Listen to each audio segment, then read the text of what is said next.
The patriarchy, characterized by male dominance of all spheres of society, prevailed for millennia, but has been characterized by destructive competition, leading to wars, famines, and degradation of Earth's biosphere.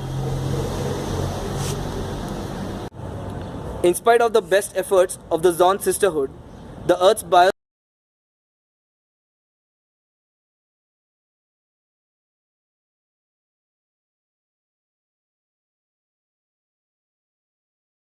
mid-20th century.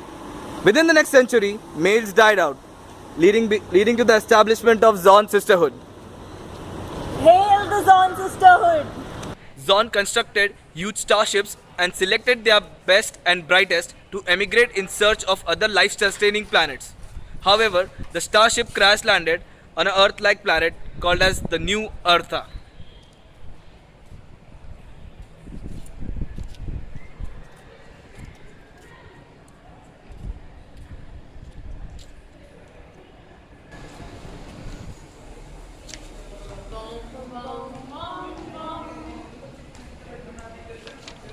The two students, Lady Kathleen Dior and Dernis Medodina, had studied the cold fusion non-polluting great engine that supplied over 90% of Zon power needs.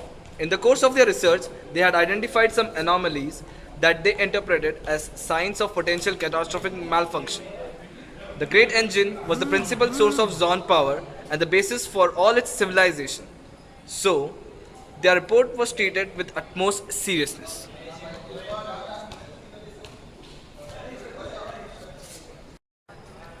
The Zan military believes that the Dion's thesis is fundamentally flawed. The probability of the great engine failure is very low, but the impact is really high. They therefore propose the commencement of drilling for oil, mining for coal, and use of other fossil fuels. It is their concomitant recommendation for the manufacture of natural gas-fired power plants and petroleum-driven diesel engines. They believe that the military is the only thing that lies between the Zon civilization and the slavery under patriarchy. I am Princess Antonash Sachs. I represent the scientific community, and our community believes that going down the same path of destruction is not an option right now, because we'll be repeating the same mistakes that we did on Eartha. On New Eartha, we have a chance to redeem ourselves and learn from our mistakes. For that, we should offer a hand of peace towards the barbarians. Civilizing them is a better option than waging a war against them. The administration believes in building on Zon renewable energy resources. Today, it has accounted for 8% of the total power consumption. This is reducing sisterhood's dependence on the great engine, and research and development would yield into radical technological changes. Military's demand for non-renewable fuel would triple the greenhouse emissions, although these levels are way below to bring about an irreversible change in the climate, but the steep upward trajectory seems to be dangerous. We, the Zon Trading Guild, all failed to grasp market opportunity and presented partial view.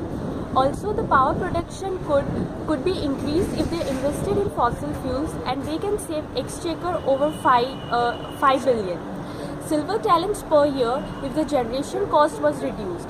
They took care of environment as well as by deciding to place power generation in secure location. They installed fossil fuel power plants in nearby kingdoms of Utria and Riga that would lead to excess production and increasing capacity with the renewable energy resources. Trading Guild did a profitable business with natives. They utilized fast-moving airboats to shift goods from one end to another by engaging in business transactions with sisterhood. They could also sell fossil fuel power plants for lighting and heating, and as these plants were obsolete, selling few of them would not cause them any loss.